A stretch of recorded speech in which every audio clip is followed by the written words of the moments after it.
जितक्या जास्त भाषा अवगत होतील तेवढं ज्ञानामध्ये पण वृद्धी होते. भाषा एक ज्ञानाचं एक माध्यम आहे. मनामध्ये असा एक विचार आला की आपण एक अक्षताचा गणपती का बनवू नये. तर ते अक्षताचा गणपती बनवताना मी एका दिवसाचा पूर्ण उपवास केला. सर्वांचं खर्च जे आहे तो आयुष्यभर देईन ते करणं म्हणजे माझ्या भाग्यच होतं की अमृत महोत्सव वर्षामध्ये मला कार्य करण्याची संधी मिळाली. जेव्हा संधी मिळते ना तर आपल्याला जे काही मनामध्ये करायची इच्छा असते ना ते पूर्ण होण्याचा मार्ग मोकळा होतो.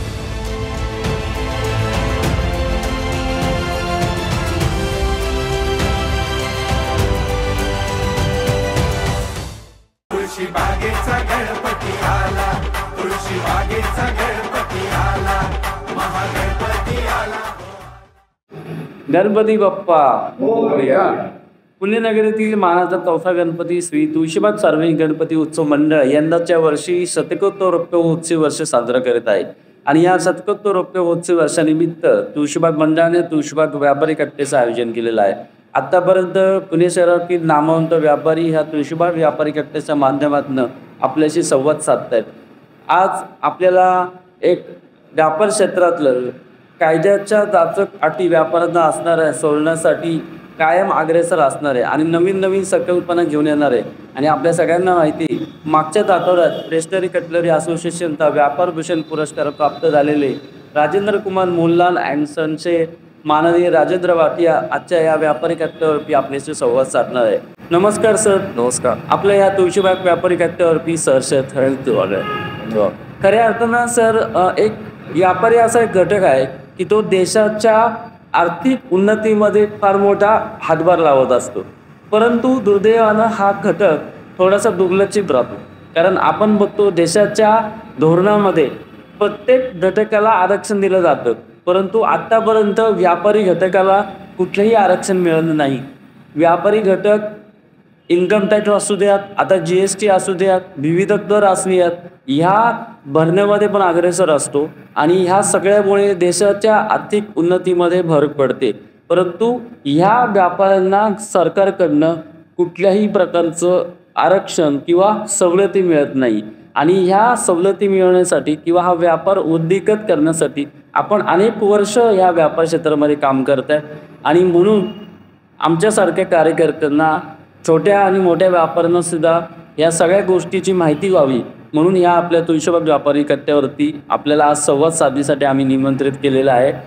सगळ्यात प्रथम आपण आज राजेंद्र कुमार मोहनलाल अँड सन्स हे बासमती तांदळाची विक्री करण्याचा व्यवसाय आपण सुरू केला. तर हा व्यवसायामध्ये आपण कसे आलात आणि ह्या व्यवसायाची सुरुवात कशी झाली? खरं म्हणजे शाळेत असताना 10वीपर्यंत मी शिकलो आणि शाळेमध्ये सर्व गोष्टीमध्ये मी निपुण होतो. चांगलं डिस्टिंक्शन मार्क्समध्ये हे केलं.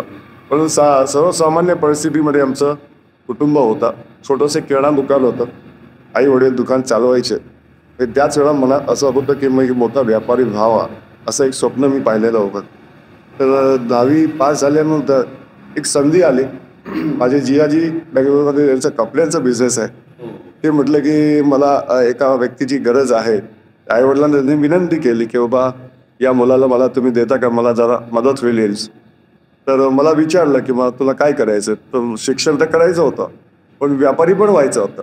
पण मी होकार दिला आणि मी बेंगलोरला गेलो आणि मी म्हटलं तर व्यवसायाच्या बरोबर आपण शिक्षण नाईट कॉलेजला जॉईन करून घेऊ. आणि नाईट कॉलेज जॉईनही केलं. परंतु महिन्यातनं 20 दिवस चोरी करायचं होतं. तर ते कॉलेज मला जास्त दिवस जाता आलं नाही. आणि महिन्यातनं 20 दिवस तामिळनाडू, केरला आणि कर्नाटक या 3 राज्याच्या मध्ये फिरायचं काम होतं. रोज ॲव्हरेज 250 किलोमीटर गिरायचा. सेल्समॅनचं काम मी केलं कपड्याच्या बिझनेसमध्ये. पण आनंद येत होता, चांगलं काम होत होतं. आणि 3-4 भाषा अवगत झाल्या. म्हणजे तमिळ चांगलं बोलता येतं मला, कन्नड चांगला बोलता येतं मला, मल्याळमी बोलता येतं. तेलुगू मला नाही कारण मी आंध्रला गेलो नाही. परंतु या 3 भाषा मला चांगल्या अवगत झाल्या. आणि त्यानंतर मी पुन्हा असा एक विचार केला की मी कपड्याचं दुकान टाकावं. पण तो आईवडिलांनी सांगितलं की नाही, जिजाजींनी जे काम केलेलं आहे त्यांना तू मदत केली तेवढं पुरेसं आहे, त्याच्यासाठी तुला पाठवलं होतं. आता तू पुण्यामध्ये जे काय करायचं असेल ते कर. मग आमचं किराणाचं दुकान होतं. मग मी कंपनी सप्लाय करायला सुरुवात केली. तर फिलिप्स कंपनीच्या कॅन्टीनला पहिल्यांदा आम्हाला सुरुवात आमच्या मोठ्या बंधूंनी केलेली होती.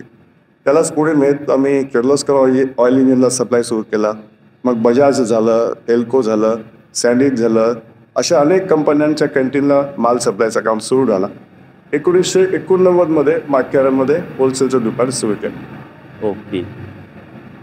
1989 साली मार्केटमध्ये. आणि मग ह्याची सुरुवात तुम्ही सगळी भावंडं मिळून एकत्र केली का तुम्ही असं वेगळंच केलं? सर्वांनी एकत्र मिळूनच केली. आमचे मोठे बंधू सर्वात जास्त त्यांनी पण वयाच्या 16व्या वर्षी दुकान सांभाळलेलं आहे आणि आम्हाला त्यांनी एक चांगल्या पद्धतीचं संस्कार आईवडिलांच्या सारखंच त्यांनी संस्कार आम्हाला दिलेले आहेत आणि एक व्यवसाय कसा करावा याची जाण त्यांनी व्यवस्थित करून दिलेली आहे.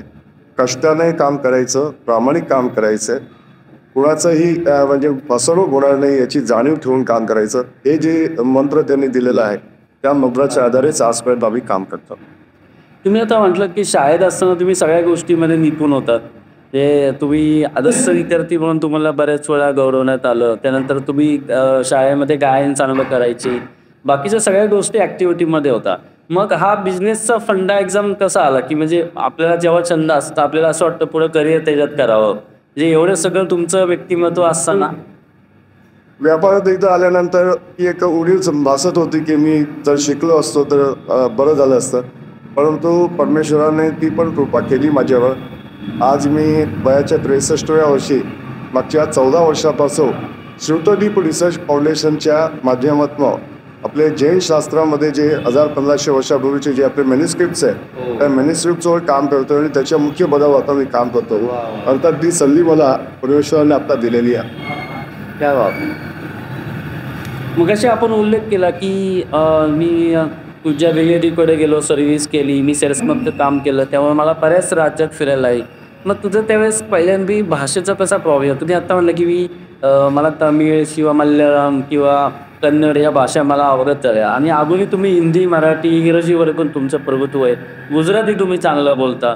तर एवढं म्हणजे माझा प्रश्न काय विचारायचा आहे की सध्या आपण तृतीय भाषा घ्यायची का नाही इथपासून सुरुवात करतोय.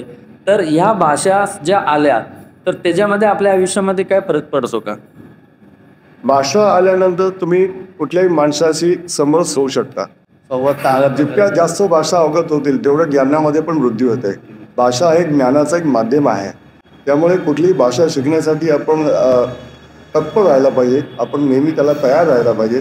तसं विरोध होण्याचं काही कारणच नाही आहे, कारण जितक्या भाषा येतील तेवढ्या लोकांशी तुम्ही हे होऊ शकता. आणि भारत एकमेव असा देश आहे जिथे अनेक भाषांचा उपयोग होतो आणि त्यामुळेच आपली संस्कृती या भारत देशाला आपल्याला सोने की चिडिया सांगितलं गेलेलं आहे. म्हणजे विविधतेमध्ये एकता हा आपल्या भारतीयांचा एक मूलभूत मंत्र आहे आणि त्यामुळेच आपण सगळे एकसंध आहोत. सर, आपण जेव्हा व्यवसायाला सुरुवात केली, आपण तांदूळ महोत्सवची एक मिनी कल्पना आणली, त्यामध्ये एक आपण अक्षता गणपती आणि अष्टविनायकचा देखावा. तर हे तांदळामध्ये काय केलं होतं? एक परमेश्वरच्या कृपेचे मला नवीन कल्पनेने काम करायची अशी एक हौस आहे आणि परमेश्वर ते पूर्ण पण करत आहे. असे अनेक उपक्रम जे नेहमी मनामध्ये काहीतरी वेगळं करावं, काहीतरी नाविन्य करावं असं एक मनात भावना असते. तर बासमती तांदळाचं मला मार्केटिंग करायचं झालं तर मी काय करू शकतो, आणि थोडंसं धार्मिक वातावरण घरामध्ये असल्यामुळे आणि गणपती बाप्पांच्यावर श्रद्धा असल्यामुळे गणपतीमध्ये आपण वेगळ्या पद्धतीचं काय आपण करू शकतो का. तर मार्केटमध्ये माझं एकदम मोक्याच्या ठिकाणी दुकान होतं आणि मनामध्ये असा एक विचार आला की आपण एक अक्षताचा गणपती का बनवू नये. तर ते अक्षताचा गणपती बनवताना मी एका दिवसाचा पूर्ण उपवास केला. हो, आणि त्या दिवशी आमचा जैन धर्मियांचा सर्वात मोठा दिवस होता. न पाणी घेता तो उपवास केला आणि तो गणपती बनवायला सुरुवात केली. समोर उभा राहिलो, अक्षता गणपती तयार झाले. रात्री 2 वाजता त्याचं अंजन झालं आणि तो गणपती आम्ही बसवला आणि सर्व डाळींमध्ये अष्टविनायक तयार केलं आणि अख्खा उडद्याचा आम्ही बुंदील तयार केला. अरे वा. आणि त्याला दुकानाच्या बाहेर सजवलं आणि अक्षता गणपती म्हणून त्याची सुरुवात केली. तर असं प्रचंड त्याला म्हणजे लोकांनी रिस्पॉन्स दिला. तर मी बासमती बांधू की अमीरा बासमतीची माझ्याकडे एजन्सी होती. ते म्हटलं की रायदो भी मुझे बासमती चावल भेजना है सब, जो भी देखने के लिए आने वाले आपके. तर साधारण त्यांनी 1 लाख पाकिटं 100 ग्रॅमची बासमती तांदळाची बनवून पाठवली आणि रोज ॲव्हरेज 8 ते 10,000 लोक दर्शनाला येत होते. असा रिस्पॉन्स मिळेल का म्हणजे आश्चर्य होतं मला. आणि आम्ही तिथं पुस्तक ठेवलं होतं, रिस्पॉन्स तुमचं काय आहे म्हणजे तुम्ही याला बघितल्यानंतर काय वाटतं येतं. तर ते पुस्तक 3 पुस्तकं भरली गेली आणि उपमुख्यमंत्री त्यावेळेला हजर होते, कमिशनर साहेब होते, ते फॅमिलीसहित आले. त्यांना ते खूप आवडलं आणि ते मग पेपरमध्ये तर खूप सगळ्या पेपरमध्ये न्यूजपेपरमध्ये त्याचे फोटो झाले आणि उपमुख्यमंत्र्यांनी पण त्याला भेट दिली. खरंच ही संकल्पना एकदम नवीन होती. तुम्ही अशा नवीन नवीन संकल्पना तुम्ही व्यवसायात आणता. मग हे करत असताना म्हणजे व्यवसाय आणि सामाजिक काम अशा 2 भिन्न बाबी आहेत. पुन्हा मर्चंट चेंबर्स ही जे एक नामवंत आपली व्यापाऱ्यांची संस्था आहे आणि पुणे शहरामध्ये खूप वर्षापासून ती व्यापाऱ्यांसाठी काम करते. तर तुम्ही पुन्हा मर्चंटला कसे काय जॉईन झालात? व्यापार करत असताना जसं तुम्ही सांगितलं की व्यापाऱ्यांच्याकडे थोडंसं दुर्लक्ष केलं जातं. तर मनामध्ये नेहमी एक भावना यायची की व्यापारी सतत सर्व समाजासाठी काम करतो, पण त्याला जेवढं हवं असेल तेवढं सन्मान मिळत नाही, त्याला कुठेही गृहीत धरलं जात नाही. तर याच्यासाठी काय करायला पाहिजे? तर संस्था जर असेल, व्यापाऱ्यांची एकी असेल तरच ते टिकू शकेल. आणि पुणा मर्चंट चेंबरचं नाव तसंही पूर्ण महाराष्ट्रामध्ये होतं आणि मला संघामध्ये काम की RSSचं असल्यामुळे मला संघामध्ये काम करण्याची आवड आहे. तर मी पुणा मर्चंट चेंबरमध्ये जॉईन झालो. सन 2001 साली मी तिथं जॉईन झाले आणि आता 2025पर्यंत मी तिथे म्हणजे चेंबरमध्ये डायरेक्टर म्हणून काम करतो. 2 वेळा अध्यक्षही झालो, 6 वर्ष सचिव होतो, 2 वर्ष उपाध्यक्ष होतो. पण ते काम करण्याचा एक वेगळा आनंद घेतो. ज्यावेळेस तुमच्याकडे म्हणजे पद बसताना पण ही काही नवीन संकल्पना करत होत्या, पण ज्यावेळेस तुम्ही अध्यक्ष झाला तर पुन्हा मर्चंटसाठी अशी काही मेमोरेबल अचिव्हमेंट केली का की अरे नाही माझ्या कारकिर्दीमध्ये हे मला करायचं होतं आणि हे साध्य केलं? नेहमी नवीन करण्याची भावना असल्यामुळे चेंबरमध्ये काय काय गोष्टी नातीने आणायला पाहिजे. तर चेंबरची इमारत छानच होती, परंतु ती इमारत साधारण 40-50 वर्षापूर्वीची होती, 30-80 आहे. तर ती इमारत आपण रिन्यू का करू नये, मला कॉर्पोरेट लोक का घेऊ नये. तर ते कॉर्पोरेट लोक घेण्याचं काम 25 वर्षाच्या पूर्वी ते साध्य झालं. लोकांच्याकडनं डोनेशन आहे. एक खूप छान असं इमारत 5,000 स्क्वेअर फूटची तयार झालेली. त्याच्यामध्ये एक स्किल सेंटर केलेलं आहे, एक छोटं मोठं हॉल केलं आहे सर्वसामान्य लोकांच्यासाठी आणि कॉन्फरन्स हॉल असं एक छानपैकी ती वास्तू तयार झालेली आहे. आणि उपक्रमांना पण एक वेगळं रूप देण्याच्यासाठी अनेक वेगळ्या पद्धतीने कार्य केलं. सर पुन्हा मर्चंट चेंबरचं अमृत महोत्सवी वर्ष होतं आणि तुम्हाला अध्यक्षपदाचा बहुमान मिळाला, तर कसं वाटलं? म्हणजे ते खरं म्हणजे माझ्या भाग्यच होतं की अमृत महोत्सव वर्षामध्ये मला कार्य करण्याची संधी मिळाली. जेव्हा संधी मिळते ना तर आपल्याला जे काही मनामध्ये करायची इच्छा असते ना ते पूर्ण होण्याचा मार्ग मोकळा होतो. 12 महिन्यामध्ये मी 12 वेगवेगळे कार्यक्रम घेतले. त्याच्यामध्ये पुन्हा मर्चंट चेंबरचा लाडू चिवडा हा अतिशय लोकप्रिय उपक्रम. त्या उपक्रमाला वेगळं स्थान देता येईल तर त्याच्यासाठी आम्ही मग पूर्वी याला Limca book of world record मिळालेलं होतं, Guinness book of world record मिळाला होता. पुढच्या वर्षी मग इंटरनॅशनल वर्ल्ड रेकॉर्ड आणि इंडिया वर्ल्ड रेकॉर्ड हे दोन्ही रेकॉर्ड मिळाले. पॅकिंग पूर्ण एकदम ॲट्रॅक्टिव्ह अशी पॅकिंग केली. हायजेनिक पद्धतीने लाडू चिवडा कसं बनवता येईल, त्याचं खप वाढलं, त्याचा टेस्ट कसं वाढवता येईल, त्याचं बनवण्याची पद्धत कशी वेगळी करता येईल, या सगळ्यामध्ये संशोधन करून एक वेगळं स्थान आता लाडू चिवड्याचं निर्माण झालेलं आहे.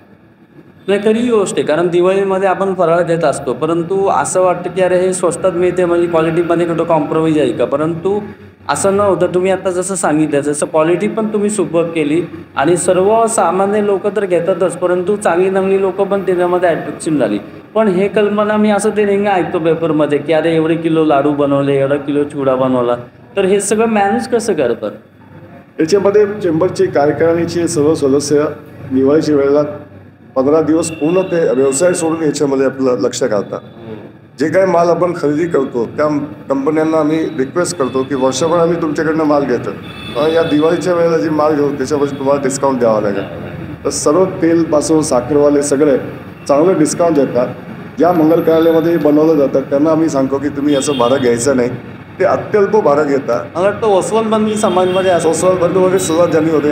आता जयजिनेटर प्रतिष्ठानच्या रुमातीमध्ये होत आहे आणि साधारण 400 ते 500 लोक डे अँड नाईट हे काम करत आहेत. वा. आणि 36 ठिकाणी यांचे विक्री केंद्र केलेले असतात आणि तरीही ते अपुरे असतात, पूर्ण होत नाही. आता यावर्षी अजूनही चांगल्या पद्धतीने कसं करता येईल त्याचं नियोजन आत्तापासून आम्ही सुरू केलं आहे. नक्की नक्की.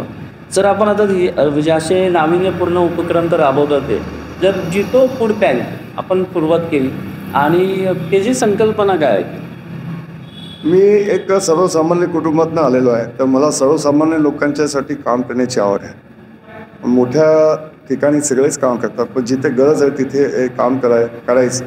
तर अशी अनेक कुटुंब आहेत की त्यांना म्हणजे एक मदतीची गरज असते, एक सहाय्याची गरज असते. तर समाजामध्ये जेव्हा एक विषय निघाला रसिकलालजी धारीवाल ते ज्यांना मी माझे आदर्श मानतो, कारण त्याच्यामध्ये जी दानवृत्ती आहे ती दानवृत्ती परमेश्वराला नेहमी प्रार्थना करतो की ती दानवृत्ती मला मिळाली.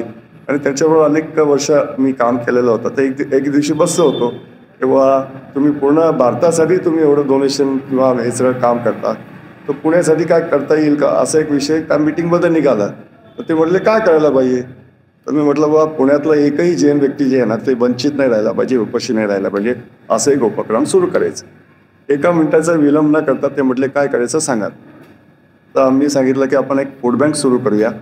त्या माध्यमातून प्रत्येक कुटुंबाला दर महिन्याला लागणारं धान्य ते आपण वितरण करू. वा.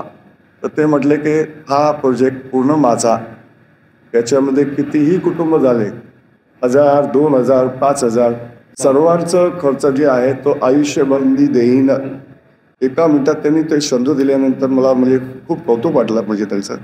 आणि मग त्यांना मी एक रिक्वेस्ट केली की फक्त तुमचंच सगळं नका देऊ, समाजाचा पण त्याच्यामध्ये हातभार लागू द्या. म्हणजे समाजाने पण त्याच्यामध्ये काही सहभाग घेतली तर त्याला अजून स्वरूप चांगला येईल.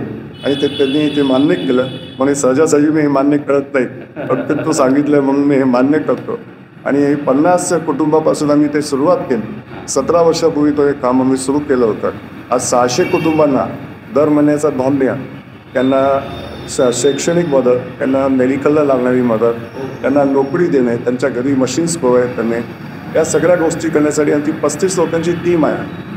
तेव्हा एक पाहिलं की बाबा यांना घरच्या भाड्यामध्ये पैसे जास्त जातात. एखाद्या कुटुंबाचं 15,000 रुपये 20,000 रुपये इन्कम असेल आणि 6-7 हजार रुपये भाड्यामध्ये गेलो तर 7-8 हजार रुपये खूप अवघड असतं.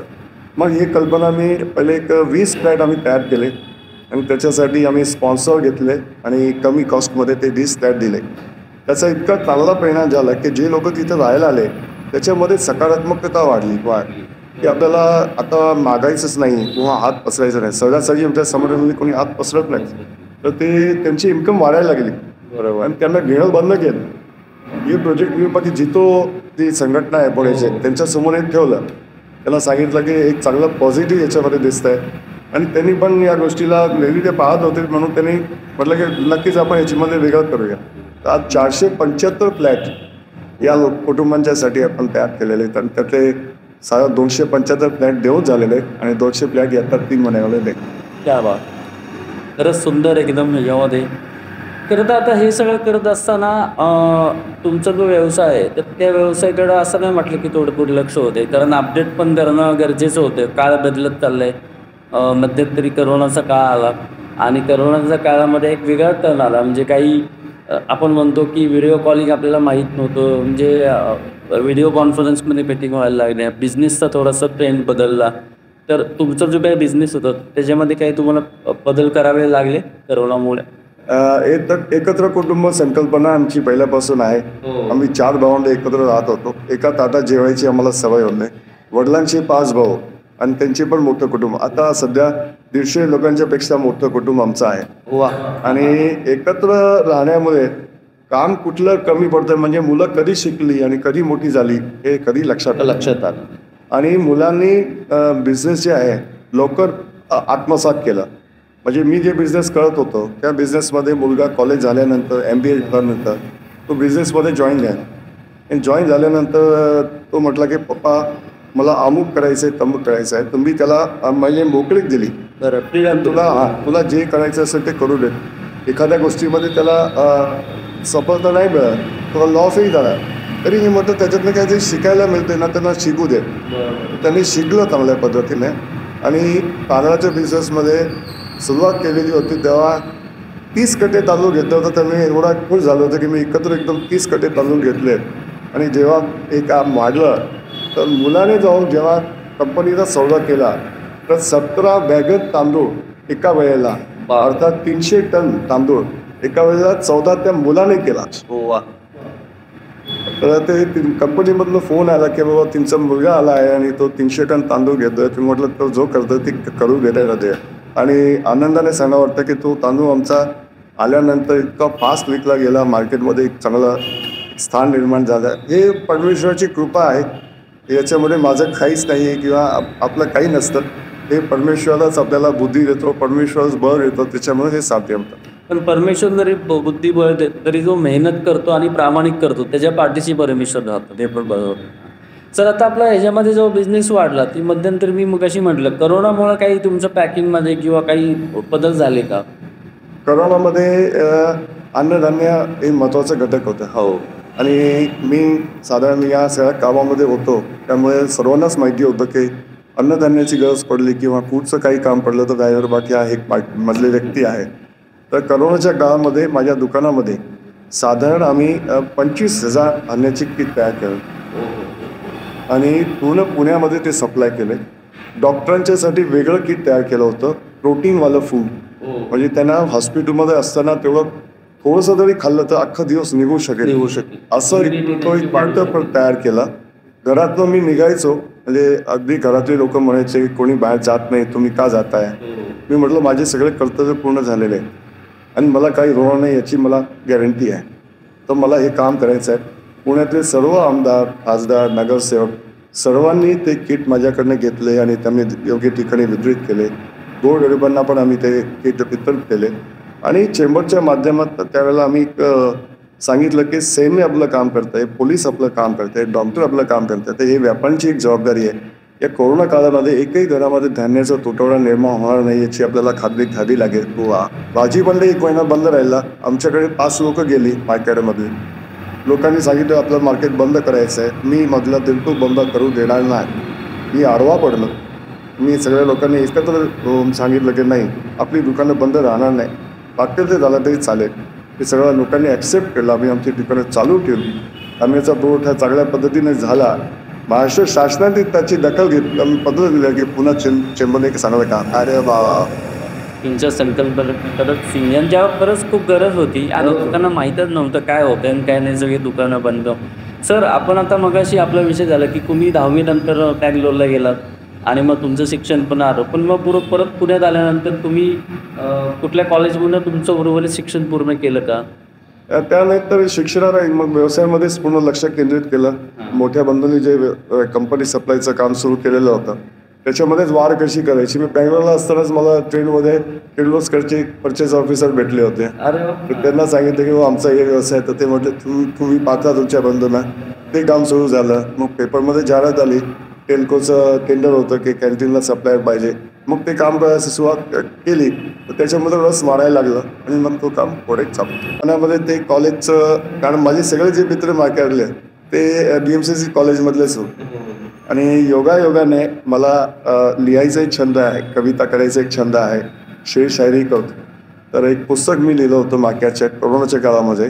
मार्केटमध्ये ज्या लोकांनी 50 वर्षामध्ये चांगलं काम केलेलं आहे तर अशा लोकांच्या जीवनावर मी पुस्तक लिहावं अशी एक संकल्पना होती. 1 वर्ष लागलं मला पुस्तक लिहायला. तर व्यापाराचं विद्यापीठ या नावाचं एक पुस्तक लिहिलं आणि त्याला मार्केट यार्ड बिझनेस अकॅडमी म्हणजे MBA असं नाव दिलं. प्रॅक्टिकल नॉलेज असणारं विद्यापीठ. आणि असे काही लोक की ज्यांनी खरोखरच शून्यापासून जग निर्माण केलेलं होतं, असे 30 लोकांची निवड केली आणि त्यांचं जीवनाबद्दल त्या पुस्तकामध्ये हे केलं. तुम्ही मगाशी म्हटलात की कविता लेखक, तर हा मग एवढा सगळा छंद कसा काय बसला? मी शाळेत असतानापासूनच मला कवितेचा छंद आहे आणि गाण्याचाही छंद आहे. संगीत वाचले व्यापार मित्र ना, म्हणजे मार्क, आणि त्यांच्यावरूनच आम्हाला कल्पना सुटली की आमचे पण म्हणजे हा जो कट्टा करायचं कारण पण तेच की आपण तुळशीबाग व्यापारी कट्टा दिले. आणि तुळशीबाग म्हणजे सुद्धा तुम्हाला माहिती आहे की हे सगळे रिटेल मार्केट आहे पुण्यामध्ये. नाही तर महाराष्ट्रातली कुठली महिला आली इथे तर ती तुळशीबागेत खरेदी केल्याशिवाय येत नाही. आणि असे सुद्धा आमचे खूप व्यापारी आहेत की जे शून्यातनं चांगला व्यापारापासून त्यांनी नावलौकिक केलं आहे. तर अशा व्यापाऱ्यांची माहिती तर या कट्ट्यावरती तर आपण संवाद साधतो ते आता सोशल मीडियाला, परंतु हे सगळं झाल्यानंतर याचं पुस्तकरूपी सुद्धा आपण एक शब्दरूपी ठेवा करणार आहोत आणि त्यामध्ये तुमची मदत आम्हाला लागणार आहे. खूप छान कल्पना आहे. तुळशीबागमध्ये आमचे घरातली मंडळी पण नेहमी खरेदीला यायची आणि तुळशीबागमधले अनेक मित्र, दुकानाचे ज्यांचे दुकानं आहेत ते सगळे माझे मित्र आहेत. तुमचाही परिचय माझा अनेक वर्षापासून. आणि तुळशीबाग गणपती म्हणजे मानाचा गणपती आणि खूप श्रद्धा पुणेकरांची आहे आणि जे काम तुळशीबाग गणपतीच्या माध्यमातून आहे खूप स्तुत्य आहे. आणि आता यंदा 125वं वर्ष म्हणजे एक सुवर्णयोग आहे आणि निश्चितच हे कार्यक्रम सुंदर होते, यात काही दुमत नाही. तुमचं सहकार्य मार्गदर्शन असं 100% आहे की आपण करूयात, कारण आता आपलं पिळतुवाग व्यापाऱ्यांचा गणपती म्हणून प्रसिद्ध होत आहे. सगळे चांगले चांगले व्यापारी इन्व्हॉल्वमेंट होत आहेत, कारण व्यापारी म्हटलं ना की तो त्याचा व्यवसाय आणि फॅमिली याच्या व्यतिरिक्त बाहेर पडत नव्हता, परंतु आज तुमच्यासारखे लोकांचे आदर्श घेऊन समाजोपयोगी पण चांगले चांगले उपक्रम व्यापारी सहभागी व्हायला लागले. आणि सर मगाशी विषय थोडंसं राहिलं की तुम्ही लेखक किंवा कविता जे आहे तर त्यामध्ये तुम्ही कशी काही रुची निर्माण झाली? मी शाळेत असतानापासून आहे ना मला लिहायची चांगली सवय होती. म्हणजे मी 7वीत असताना निबंध स्पर्धा होती महाराष्ट्राची, त्याच्यामध्ये तुमचा आवडता सिनेमा याच्यावर निबंध लिहायचा होता.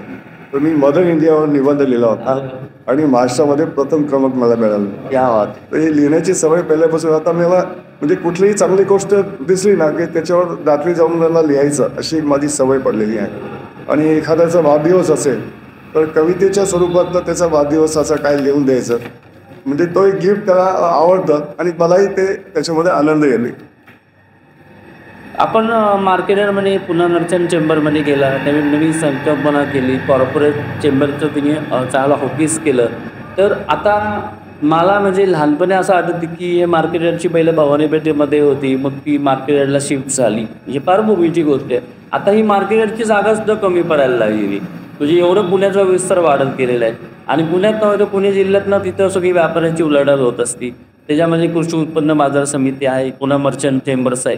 तर तुमचा असं नवीन संकल्प आता काय आहे? व्यापाराच्या आता पद्धती बदलायला आलेल्या आहेत. मल्टीनॅशनल कंपन्या, ई कॉमर्स आलेला आहे. तर आपला पारंपरिक व्यापार आहे त्याला आता थोडंसं परिणाम त्याच्यावर होतो आहे आता.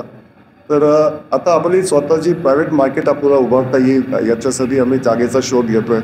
अनेक जागा आम्ही पाहिलेल्या आहे आणि आता ऑनलाईन बिझनेस, स्मार्ट बिझनेस करण्याची वेळ आहे. फक्त पारंपरिक कष्टानेच पैसा मिळेल असं नाही आहे. जोपर्यंत आपण स्मार्ट बिझनेस करणार नाही तोपर्यंत आपण मार्केटमध्ये टिकू शकणार नाही. या संकल्पनेने याच्या पुढच्या काळामध्ये आधुनिक उपकरणांचा वापर करू, ग्राहकाच्या आवडी बघू, त्यांना घरपोच माल दे. कारण आता रेट बघत नाही कस्टमर. सर्व्हिस द्या, कस्टमर बघतो आम्हाला घरपोच माल द्या, चांगला माल द्या. या सगळ्या गोष्टीसाठी पारंपरिक व्यापाऱ्यांच्याकडे या सगळ्या गोष्टी आहेत, ते करू शकतात कारण त्यांचे पिढी करत आहेत. पण त्यांना गव्हर्नमेंटकडनं ज्या सुविधा पाहिजे ना त्या अजून अपेक्षित सुविधा मिळत नाही. त्याच्यासाठी आता काय करावं तर कोणावर अवलंबून न राहता आपण आपल्या क्षमतेवर का काम करू नये याच्यासाठी आपण डायरेक्ट मार्केट करावी अशी आमची एक कल्पना. तुमच्या मार्केटमध्ये किंवा आता त्या मतदारसंघामध्ये आमदार माधुरीताई अनेक वर्ष प्रतिनिधी करत आहेत.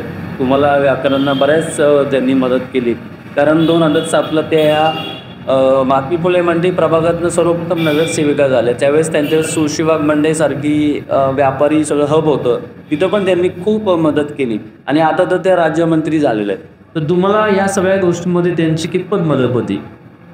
ताईंच्यासाठी म्हणजे निश्चितच त्या ताई म्हणजे आमच्या त्या भागातल्या ताईच आहेत. कालच त्यांची भेट झाली. आम्ही कुठलाही प्रश्न आला की आम्ही त्यांना जाऊन भेटलं तर ते त्याच्यासाठी सातत्याने विषय तो कसं सोडवायचा याच्यासाठी प्रयत्नशील असतात. आता तर मंत्रीपद आलेलं आहे, त्यांना आम्ही कालच जाऊन सांगितलं की आम्हाला आता प्रायव्हेट मार्केट करायचं आहे, तुम्ही शासनाकडून आम्हाला जागा मिळवू द्या.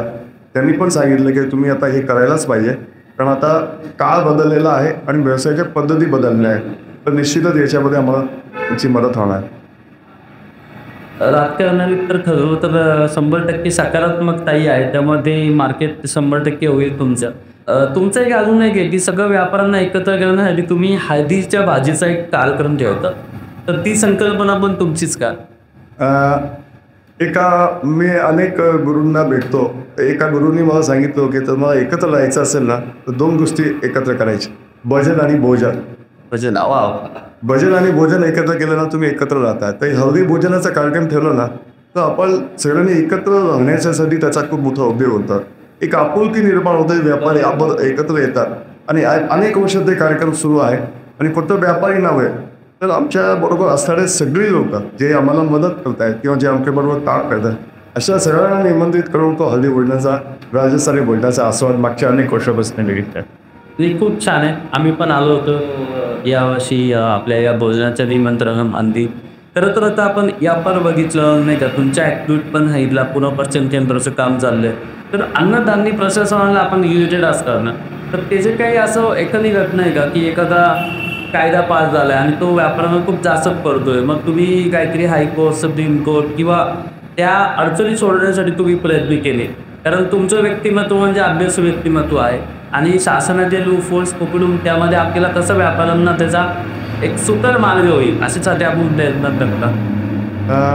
अनेक चेंबरच्या माध्यमातून व्यापाऱ्यांचे प्रश्न सोडवले गेले. त्यामुळेच हे महाराष्ट्राचे लोक जिल्हा मर्चंट चेंबरला मातृसंस्था म्हणून बांधतात आणि या सगळ्या काळामध्ये मी पाहिलं की आपला जितकं आपण एकत्र राहू, संघटना जेवढ्या एकत्र राहतील तेवढी आपली शक्ती वाढणार आहे. त्यामुळे यांना मी महाराष्ट्राच्या सर्व 5 शिखर संस्था ज्या आहेत, महाराष्ट्र चेंबर ऑफ कॉमर्स, पॅन, ग्रोमा, कॉमेक आणि पुणे मर्चंट चेंबर अशा 5 शिखर संघटनांचा एक प्लॅटफॉर्म तयार केला आहे. सगळे एका प्लॅटफॉर्मवर तयार आहे आणि महाराष्ट्र राज्य व्यापारी कृती समिती या माध्यमातून आता आम्ही मुख्यमंत्र्यांच्या बरोबरची मीटिंग झाली, उपमुख्यमंत्र्यांच्या बरोबर मीटिंग झाली, आवाडमंत्र्यांच्या बरोबर मीटिंग झाली. मी आमच्या अनेक प्रश्नाला मार्ग आता सुटत चाललेला नाही. आमचा मार्केटचा FSIचा प्रश्न आहे तोही आता मार्गी लागलेला आहे. अर्थातच एकत्र असतो बा आपल्या सगळ्या कल्पना पूर्ण होऊ शकतात. व्यापाऱ्यांना एक चांगल्या सन्मानाची दिशा मिळू शकते. एकटी बळ घेतलेला आहे, एकत्र आलेले सगळे प्रॉब्लेम सॉल्व्ह होतात. तर हे सगळं करत असताना तुम्हाला अनेक पुरस्कारांनी सन्मानित केले. मी जसं मगाशी तुमची ओळख करून देताना म्हटलं, नुकतंच स्टेशनरी कटलरी जनरल मर्चंटचा व्यापार भूषण पुरस्कार मिळाला. अनेक अशा पुरस्कारांनी आपण सन्मानित झाला आहे. तर ह्या पुरस्काराबद्दल आपल्याला काय वाटतं? काम करताना एक आहे की तुम्ही काम केलं तर तुम्हाला कौतुक मिळणारच आहे. परंतु माझं असं आहे की मला देण्यामध्ये जास्त आनंद येतो. मला घेण्यामध्ये आनंद मला पुढचं म्हणजे असं नको म्हणले नाही, परंतु देण्यामध्ये जास्त आनंद आहे. तर ते देत राहण्यामध्येच म्हणजे पुरस्कार मिळतात, कौतुक करतायत, हा सर्वांचा म्हणजे मोठेपणा आहे आणि तो मी सन्मानाने स्वीकार करत असतो. आणि एक निश्चित की कौतुक झालं आणि पुरस्कार मिळाला की जबाबदारी वाढते आणि आता ही जबाबदारी वाढलेली आहे. काही स्वप्न अजून बाकी आहेत ते मला पूर्ण करायची आहे. मार्केटच्या दिवाणजी लोक जे आहेत त्यांच्यासाठी कॉलोनी तयार करायची अशी एक माझ्या डोक्यामध्ये कल्पना आहे की त्यांना स्वतःचं हक्काचं घर सोडायचं असावं, त्याच्यासाठी काम करायचं आहे. तर परमेश्वराने साथ दिली तर निश्चित पेपर पूर्ण नाही, बाप्पाच्या आशीर्वादाने निश्चित तुमचं पूर्ण येईल. तुम्ही आज सगळं हे करत असताना आपल्या पुण्याचा एक गणेशोत्सव, वैभवशाली गणेशोत्सव आहे आणि तो पुण्यात नाही तो साधा समुद्र पार गेलेला आहे. मग या गणेशोत्सवामध्ये आपण कधी सहभागी झालात का?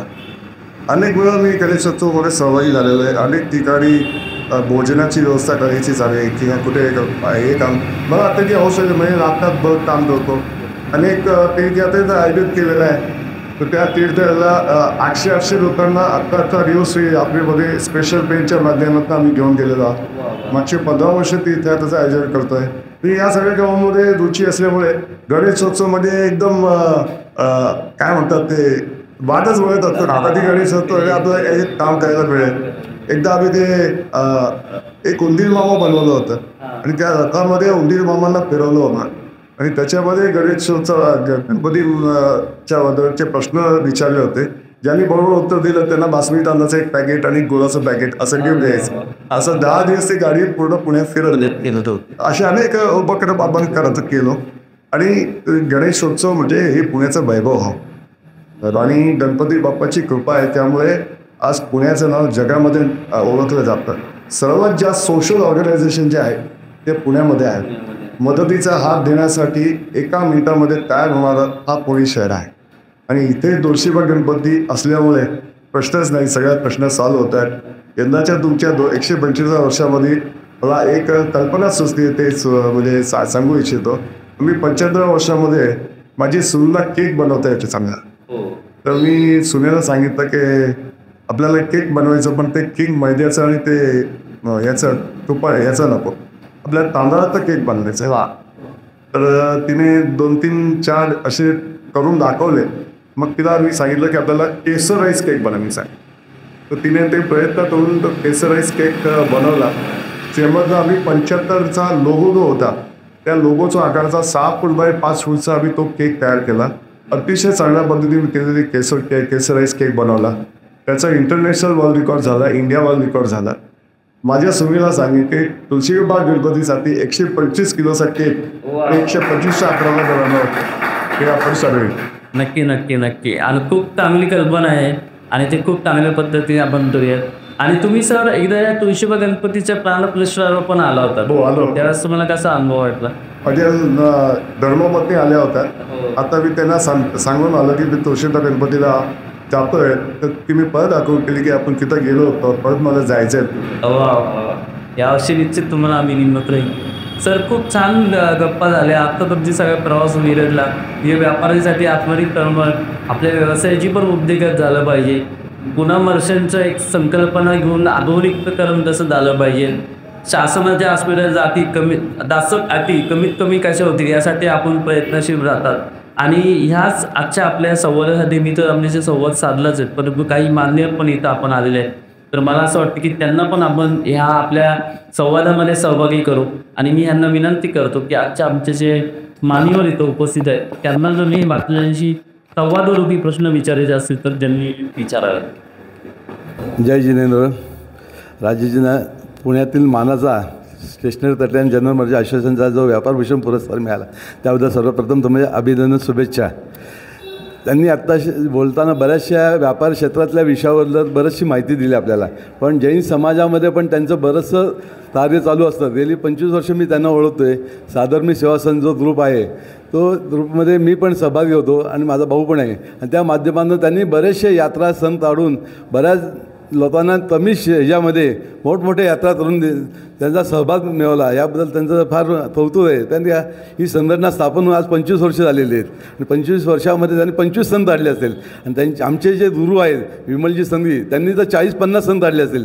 पण त्यांची जी प्रेरणा होती विमलजींची त्या माध्यमातून 2 ग्रुप तयार झाले आता, जिजाजीनर सेवा संघ, साधर्मी सेवा संघ आणि जिन शासन सेवा संघ. आणि तिन्ही संघ आम्ही एकत्र आहोत. आणि तिघांच्या माध्यमातून आम्ही पुण्यातील जैन समाजातील सर्वसामान्य नागरिकांसाठी यात्रा संत आयोजन करतो, धार्मिक कार्यक्रम करतो. तसंच महावीर जयंतीच्या प्रोग्राममध्ये पण सहभागी असतो. याबद्दल आम्हाला अभिमान वाटतो की आम्ही सर्व एकत्र असताना चांगले कार्य करतात. आता जिथं गोशाळा आहे गोशाळेमध्ये पण यांचं चांगलं कार्य चालू असतं. अशा या वेगवेगळ्या संस्थांना तुम्ही काम करता याबद्दल आम्हाला फार आनंद वाटतो. याबद्दल तुमच्या हार्दिक शुभेच्छा. तसंच यांचं कात्रजमध्ये फार सुंदर मंदिर बांधलेलं आहे. महावीर स्वामींची जेव्हा जन्म त्याला दिवाळीच्या पाडव्या दिवशी त्यांचा निर्माण दिवस होतो त्या दिवशी रात्री फार मोठा महोत्सव तयार करतात. त्यांना जो प्रसाद चढवला जातो जो मोदक आमच्याकडे हे असतो मोदक नसून बुंदीचा आम्ही हे करतो. रात्री 12 वाजता तो त्यांना चढवला जातो आणि फार धार्मिक संगीताचा कार्यक्रम करतात. ह्याबद्दल पण त्यांचं अभिनंदन, शुभेच्छा. याबाबतीत मला फक्त एकच सांगायचं आहे की इच्छाशक्ती प्रबल असेल तर काही होऊ शकत नाही का, असं नाही आहे. आई-वडिलांची इच्छा होती की मला पावापुरी मंदिरच बनवायचं आहे. अगदी महावीर स्वामी भगवानांचं जिथे अंत्यसंस्कार झालं होतं पावापुरी पटनाजवळ जे आहे, तर तिथे त्याच मंदिराची प्रतिकृती इथे पुण्यामध्ये तयार करायची ही त्यांची इच्छा होती. आणि सांगायला आनंद होतो की मात्र 5 महिन्यामध्ये एवढा मोठा मंदिर तयार कसा झाला हे आमच्या जीवनाचा एक आश्चर्य आहे. म्हणजे इच्छाशक्ती प्रबल असेल ना तर सगळं काही होऊ शकतं, हे एक त्याचं हे आहे. आणि आता दर दिवाळीला आम्ही दीपोत्सव करतो. त्या 20 ते 25 हजार लोक दर्शनाला येतात आणि अतिशय सुंदर कार्यक्रम मागच्या 20 वर्षापासून होतो आहे. हे आमच्या परिवारासाठी एक वैभवाची गोष्ट आहे. सर नमस्कार. नमस्कार. परवाचा पुरस्कार मिळाल्याबद्दल आमच्या सर्व मंडळातर्फे तुमचे हार्दिक हार्दिक अभिनंदन. आज या विषयामध्ये तुम्ही मगाशी सांगितले की एकत्र राहणं.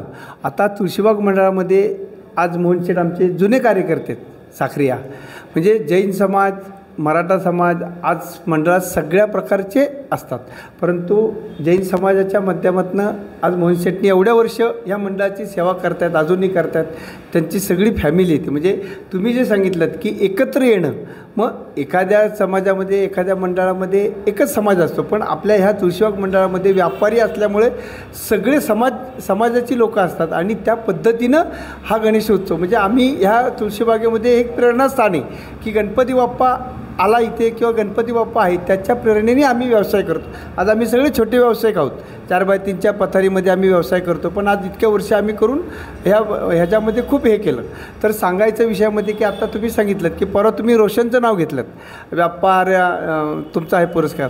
तर MBA रोशन झाला. आज तुम्ही तुमचं शिक्षण BMCCमधनं अर्धवट झालं, पण रोशनचं शिक्षण पूर्ण झालं. तर त्यामध्ये त्याला असं वाटलं का की तुम्हाला असं वाटलं का की चला बाबा मी आज एवढ्या वर्ष आईवडिलांनी सांगितलेला धान्याचा व्यवसाय करतो आहे, पण चल तू तुझं वेगळं करिअर कर, मला त्यात आनंद वाटेल. किंवा त्याला असं वाटलं का की चला बाबांच्या पाठीमागं आपण हाच कशाला व्यवसाय करायचा किंवा आपण एक वेगळा व्यवसाय केला. तर असं तुमचं काही दोघांमध्ये काही संभाषण झालं का की त्याचं जेव्हा ग्रॅज्युएशन झालं तेव्हा? तुम्ही सांगता तसं प्रसंग आला तर तो म्हटला की तुम्ही हा व्यवसाय करताय, मला ब्रँडिंग करायचं आहे. अच्छा. तर त्यांनी एक स्वतःचं ब्रँडिंग राईस इझी प्रोडक्ट म्हणून त्याने रेडी टू ईट सुरू केलं. अच्छा. मी त्यांना होकार दिला, म्हटलं काय हरकत नाही, तुम्ही नवीन काय करताय तर करू देत. त्यांनी दिल्लीमध्ये ती फॅक्टरी पण टाकली, म्हणजे रेडी राईस, म्हणजे तुम्ही पाण्यात टाकलं की तुमचा पुलाव तयार होतो, तुमचा हे तयार होतो, असं एक प्रोडक्ट त्यांनी काढलं. नाविन्यपूर्ण होतं. अच्छा. परंतु मार्केटिंग करण्यामध्ये आम्हाला यश मिळालं नाही, कारण त्याने प्रॉडक्टचं रेट कमी ठेवलं. पण रेट कमी ठेवून मात्र चालत नाही. प्रॉडक्ट चांगलं होतं, रेटही कमी होतं, पण तो मार्केटिंग झालं नाही, त्यामुळे त्याला जे पाहिजे तेवढं यश त्याला मिळालं नाही. मग शेवटी आम्हाला ते बंद करावं लागलं. त्याच्यामध्ये थोडा लॉसही झाला, परंतु त्याच्यातनं त्याला बरंच काही शिकायला मिळालं. तर तो म्हटला की मला आता नाविन्यपूर्ण करायचं आहे, तर तो आता ऑर्गॅनिकमध्ये आम्ही त्यात डील करायला सुरुवात केली. कारण पुढचा काळ जो आहे तो ऑर्गॅनिकचा आहे. आता जे काही आपण खातोय त्याच्यामध्ये अनेक प्रकारचे केमिकल्स मिळतात आणि त्याच्यामध्ये अनेक आजार होतात. तर पुढचा काळ जो आहे तो ऑर्गॅनिकचा असणार आहे आणि ऑर्गॅनिक सर्टिफाईड कंपनी म्हणून मार्केटमध्ये आमची आता पहिली कंपनी आहे. ओके. दुसरा छोटासा प्रश्न, तुम्ही आता भाषा खूप शिकलात, कन्नड आहे, तामिळ आहे, भाषा येणं फार गरजेचं आहे. भाषेमुळं व्यापारी क्षेत्राला तर खूप मदत होती. एखादं कन्नड गिरायक आलं आणि आपण जर त्याच्याशी कन्नडमध्ये बोललं तर ते जाणारं गिरायक होतं, याचा अनुभव आहे. तर ह्यामध्ये आता तुमची ह्यातली अगदी आवडती भाषा कोणती जी तुम्ही शिकलात ती? मी तामिळनाडूमध्ये जास्त राहायला मिळालं म्हणून मला तमिळ जास्त चांगलं. तमिळमध्ये बोलतो पेर यांना बा, तुमचं नाव काय आहे? तर आता मला एवढंच म्हणायचं आहे की तुमच्या ह्या आवडत्या भाषेमध्ये तुळशीबाग सार्वजनिक गणेशोत्सव शतकोत्तर रौप्य महोत्सवानिमित्त आमच्या बाटिया परिवारातर्फे तुम्हाला हार्दिक हार्दिक अभिनंदन, असं तामिळीमध्ये तुम्ही आम्हाला कथन करा. रंबो रंबो नल्लाडके, म्हणजे खूप चांगलं आहे. हां, ओके, असं. थँक्यू. Thank you sir, thank you. आम्ही एकत्र कुटुंबासाठी अजून एक कल्पना म्हणजे मी एक राबवतोय. मी ज्या शाळेमध्ये शिकलो आहे त्या शाळेमध्ये अजूनही रोज म्हणजे दरवर्षी जातो मी, आणि एक मोठी थाळी ज्याच्यामध्ये 6 लोक जेवू शकतात, तर 12 वाटी 6 ग्लास मोठी थाळी असं प्रत्येकाला गिफ्ट देण्यासाठी मी शाळेमध्ये देत असतो, किंवा त्यांनी सगळ्यांनी एकत्र येऊन बसून जेवावं. आणि नेहमी सगळ्यांना एकच सांगतो की तुमच्या घरात आई वडील असेल, आजोबा असेल, त्यांच्याबरोबर कमीत कमी अर्धा तास तुम्ही त्यांच्याबरोबर बसून तुम्ही तुमचा वेळ घालवा, तर तुम्हाला निश्चितच कुठलंही कष्ट येणार नाही, कुठलाही प्रॉब्लेम येणार नाही. मला आभार मानायचे आहेत तुळशीबाग गणपतीचे. खरोखर एक उत्तम कार्य या तुळशीबाग गणपतीच्या माध्यमातून होत आहे. अनेक गणपती मंडळात पुण्यामध्ये आहेत, अनेक ठिकाणी काम होत आहेत, परंतु मानाच्या गणपतीमध्ये हे जे काम तुळशीबाग गणपतीच्या माध्यमातून होत आहे हे खरोखर खूप प्रशंसनीय आहे. आणि आपण अनेक लोकांना एकत्र आणताय. आपण म्हटल्याप्रमाणे अनेक जाती धर्माचे लोक याच्यामध्ये एकत्र आहेत, पण तो एकोपा जो आहे म्हणजे विविध रंगाचं एकत्रीकरण करून तुम्ही सप्तरंग तयार केलेलं आहे, अनेक सुगंधांना एकत्र करून तुम्ही सुगंध तयार केलेला आहे. असं दरवळणारा सुगंध हा पुणे शहरामध्ये नाही, पूर्ण भारतामध्ये नाही, जगापर्यंत पोचो अशी मी परमेश्वर चरणी प्रार्थना करतो. आपल्या आजच्या कट्ट्याला उद्योगपती राजेंद्रजी बाटे उपस्थित राहिले. मी या ऐतिहासिक पुणा गेस्ट हाऊसमध्ये हा कट्टा संपन्न झाला आणि या पुणा गेस्ट हाऊसचे माननीय किशोरजी सरपोतदार, त्याचप्रमाणे मंडळाचे अध्यक्ष विकासजी पवार, मंडळाचे उपाध्यक्ष विनायकजी कदम, विश्वस्त मोर्चे साखरिया या सर्व मान्यवरांना विनंती करतो पण राजेंद्रजी भाटिया यांचं यथोचित सन्मान करावा. धन्यवाद.